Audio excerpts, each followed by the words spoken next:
Yeah, hello and good evening to We Build DeFiChain. DC, how are you tonight?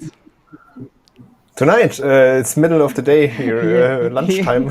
Lunchtime there, evening here. Hey, welcome. Fine. We have a treat for you guys today. So we did a little Reddit voting before we start with the CFP votings on GitHub. And we have like two favorites of the community. They've got upvoted heavily. And the first candidate is Dr. Daniel Cagara. And I would say, DC, we jump right in and invite him in. Yes. Okay, here he is. Good evening, Daniel. How are you? Hi, Mark. Hi, Daniel. So nice to see you again. Thank you so much for having me again on your show. Yeah, it's greatly appreciated. Awesome, awesome. It's been a while that you've been here. The Fireside Chat is, I think, 2 or 3 months ago already, right? Longer, August or July. We had so many interesting guests in between these two talks. So I've been always watching. So it's very exciting. Fantastic. Okay, hey, Daniel, we've got, okay, now I get confused. So this is DC and this is DC in some way. So we say, Dr. Daniel, listen, hey, you brought us a little presentation tonight to talk about your awesome community funding proposal that you put up a couple of days ago. Do you want to jump right in and tell the community what's the proposal about and what you are up to? What do you think about that? Yes, sure. Okay. Sure, I would love it. Cool. Hey, here we go. That's your presentation. Let's jump back to Let's start the first page. Let's start at the first page. That's always a good start. Okay, let's go. Yeah, so we need Daniel. I just want to. He's hiding here. Okay, wait. Where are you, my friend? Yeah, I don't see myself. Here you are. Here you are.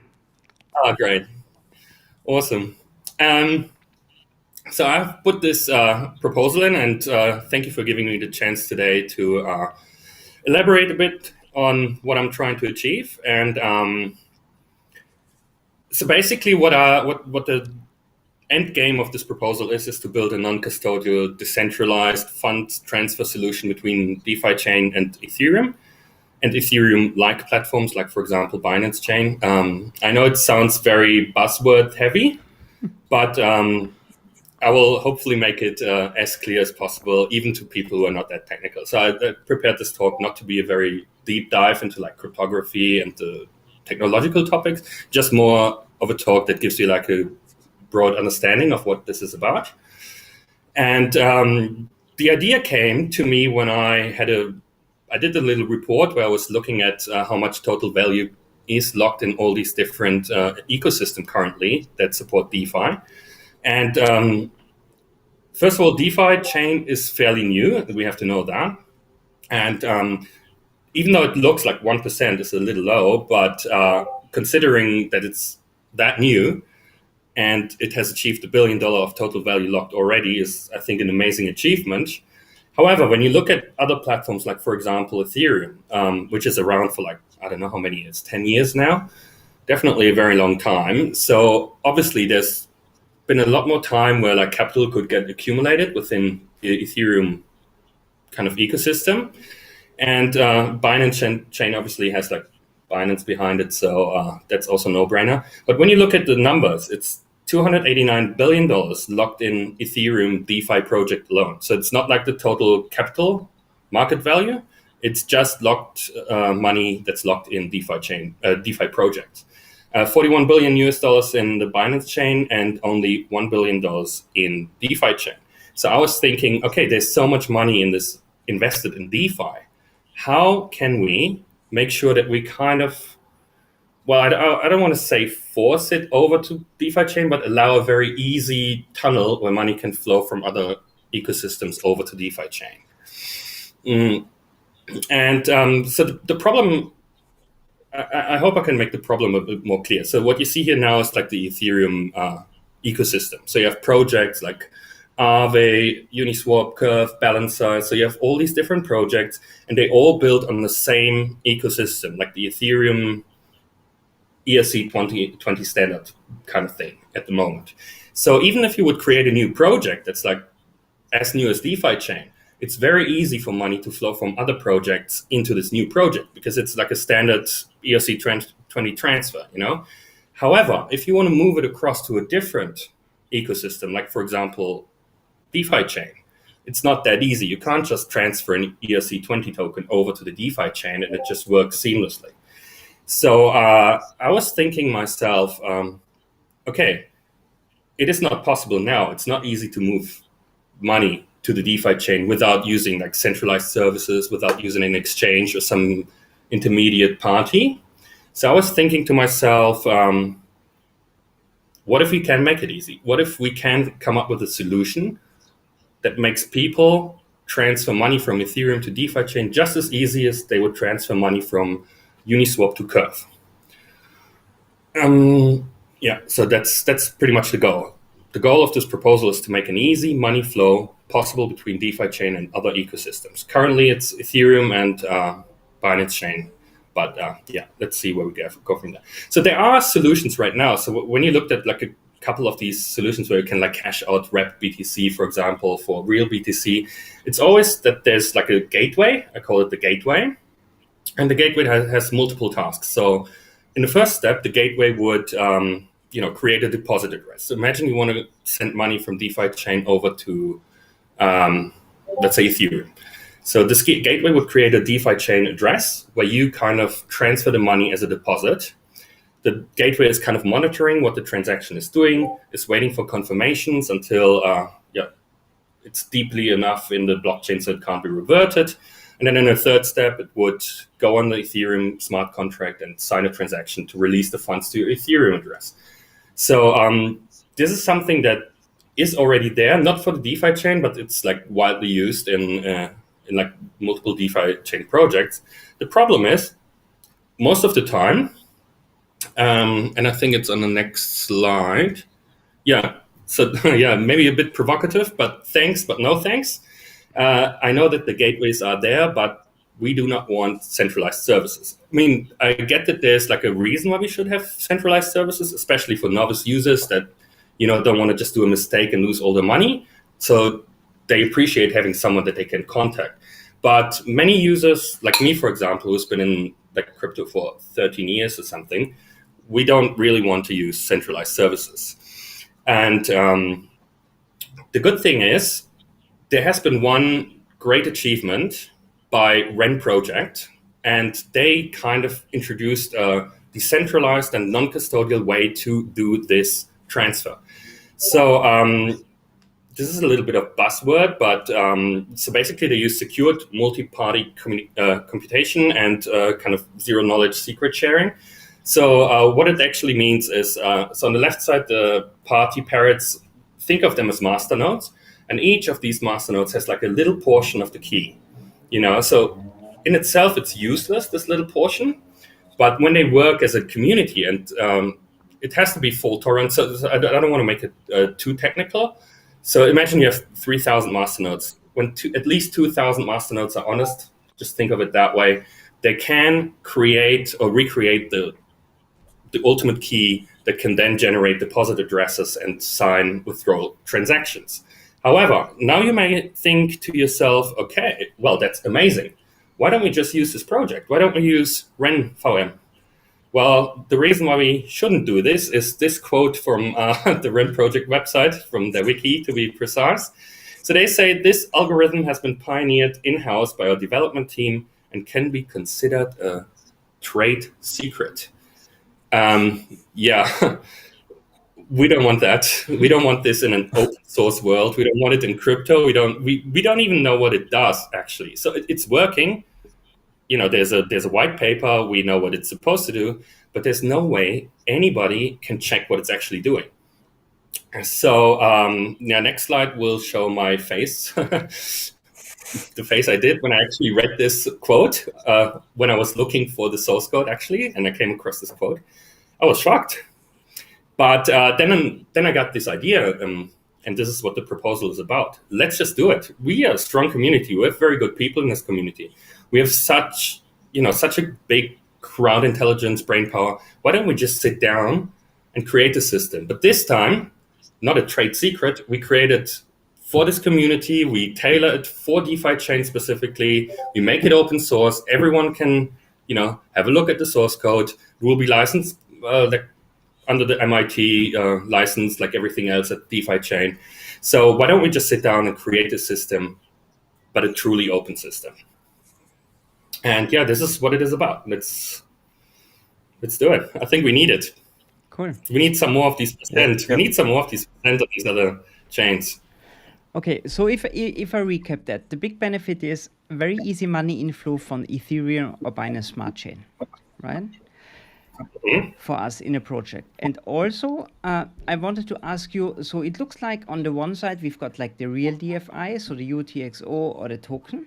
And on the other side, we would have like kind of wrapped DFI, right? To understand that right. Exactly. Same principle like with wrapped BTC. Okay, so explain maybe a little bit deeper what can be done with this wrapped DFI then. Maybe people are missing the next step. I'm sure you have a solution. Why do we want to achieve that? What would happen after? Well, the biggest advantage is, of course, that the DFI token gets access to like the whole world of DeFi. So it's not like, we have like the stocks, we have liquidity mining on DeFiChain, and for me, it's enough. But what if someone wants to create a Uniswap pool? What if someone wants to create a staking solution on Ethereum? You can create so many different things. So everything you can think of that's currently on Ethereum, you can just embed the DFI token and participate. And maybe this will even give us more price stability. When you have arbitrage on Ethereum, on the Uniswap pool, on the SushiSwap pool, on PancakeSwap, and then you have our liquidity pairs. I think this will give the whole thing a way more stability and open up so many interesting opportunities for users, But, it's like up to everyone's imagination what they do. Mm-hmm. It's kind of a portal. I'm creating a portal. The right ideas, what to do with this portal are up to the community. Maybe we'll see some nice community funding proposals after that, that create some interesting solutions for that. Maybe another question. So the portal will allow the transfer of DFI between Ethereum and DeFiChain. Will it also support the ESC or the Ethereum token, USDT and USDC as a ERC20 token to DeFiChain? Or will this not be possible? No, I honestly wanted to, because if we would use Ren VM, we would kind of have to use UTXO only, because they are kind of working in this Bitcoin UTXO area. I want to tailor it specifically to DeFiChain, so we can use UTXO DFI, we can use token DFI, we can use the ETH, we can use the USDC, we can even use the virtual stocks or LP tokens. We are completely free because we're building it from scratch. We can basically do whatever we want, and we want to make it specifically working for DFI and DeFiChain and everything around the DeFiChain ecosystem. Mm-hmm. Okay, then maybe another question which you can explain. So there's also a DFIP regarding the Ethereum virtual machine.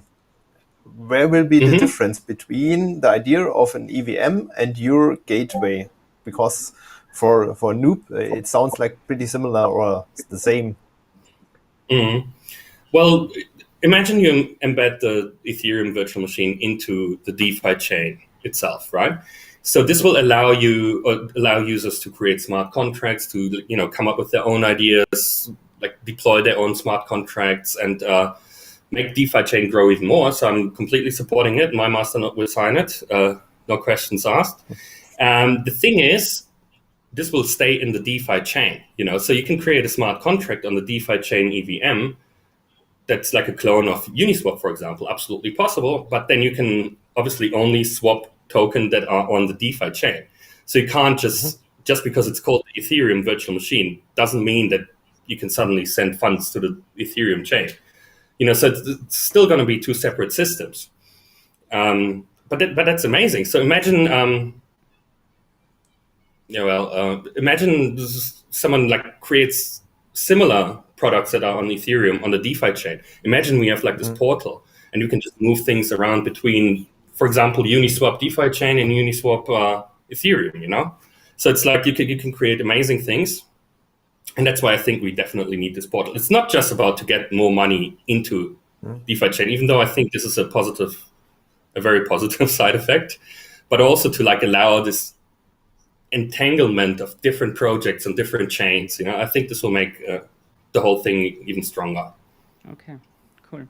So if I understand it right, you and your team, you would really build this solution like it's a custom-made solution for DeFiChain, right? So it's like really the cryptography is straightforward. I'm not inventing new cryptography. It's already there. Never make your own hash algorithm. Someone said that, I think a year ago, and then some cryptocurrency made an own hash algorithm and like died a week later, all money gone. So I'm not going to invent cryptography, but I will use the ideas that are there to create a safe system specifically tailored to DeFiChain. Somebody asks in the chat, what about security? So you mentioned it's a safe algorithm. So where's the risk? Is there a risk? What's the biggest issue there? Or are there no issues at all? Is that pretty easy, pretty simple, pretty straightforward? Well, the cryptography is very straightforward, but you can never say something is 100% secure. So there's always a risk. You can only minimize it. That's why part of my proposal is to like employ a third-party external security audit company. So, we create something and then we give it to a third party that's completely unassociated with us and, does a thorough security audit. Okay. I mean, in the end, all the smart contracts, even DeFiChain, we can just look at it over and over again. We can look at it 100 times. We can apply an audit. Right. And when we don't see anything, we can be pretty confident there's no security issue, but you can never say 100%. Okay, it's good. I mean, you're bug bounty hunter number one on DeFiChain. I think you really know how these things work, right? So I think from my personal opinion, I have high how can I say? I really trust that you can build something that fits very well into a system. You work with our code base for a very, very long time from the very beginning, right? We talked about that in the fireside chat. But one question. That sounds pretty like a big project. How long is this gonna take? Yeah. We increased after many discussions with many different people. We decided to kind of increase the funds that we requested up to 100K because, we want to really push it hard. Right now with Fort Canning, with the recent price increase, this is the time to push it. So we don't want to develop for 4 months or 5 months or anything and, just deliver something along the line. So I think now is the time. So we will push it hard. We take 10 people for the crypto part only. Then parallelly, obviously you can do the front end parallelly, and then you just have a little meeting about the API, and then 2 teams do separate things. And so I can say I'm very, very confident it's going to be approximately 4 weeks. Okay. Not longer. 4 weeks. So it's a Christmas present for the community. Yeah, you can see it like that.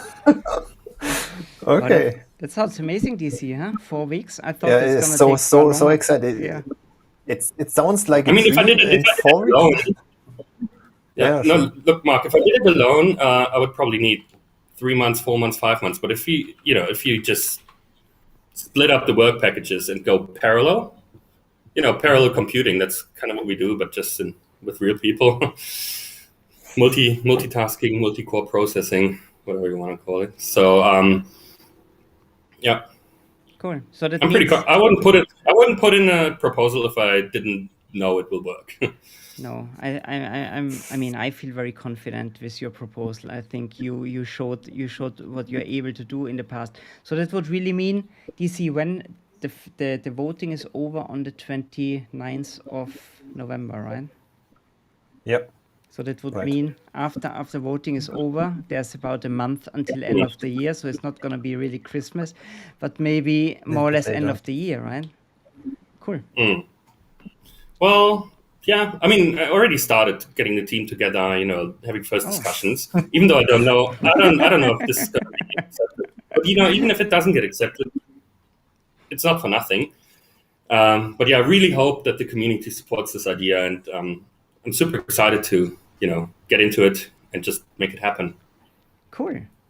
Sounds amazing. Let's have a look if there are other questions, DC, in the chat here. No, I had a Nothing. look on it. No. Okay. Good. I think you had like within one day about 200 upvotes on Reddit. What's pretty impressive. So I think for me, right, this is sentiment of the community is super positive. I have the feeling I've seen no negative comment on the whole story. So, But Yusin posted it on Twitter. Thank you, Yusin, so for watching. Hi. Best wishes to Singapore. And I think that contributed also a lot. Okay, fantastic. Bastian Rohhuber says, wow, 4 weeks. That sounds amazing. Yeah, I think so. Yeah. Hey, Daniel, fantastic. All the best for the voting. We are more or less done time-wise. Today is a short one, we said. We keep fingers crossed. You've got my vote. I love it. Awesome. I'm really looking forward to it. And let's see how it all plays out at the end. Yeah. Well, it's going to be exciting. Absolutely. Me too. Yeah. Looking forward to the voting. It would be really interesting to see how it looks like. It's a crazy voting round anyway, DC, right? We've got 22 proposals, so let's see who is going to come out on top. Yeah. Great. Right. Guys, thanks for being here. Daniel, thank you so much. Greetings to Australia. And greetings to Germany, DC. And I see you in a couple of minutes at our second video today. And everybody out there, thanks so much for watching. I know the video was short notice. A lot of people said, oh, we didn't even know that you're on. Yeah, we had to squeeze it in. But it's on YouTube. You can watch the recording anytime. No problem. Thank you very much, guys. Right. Have a great evening, afternoon. Thank you. Bye-bye.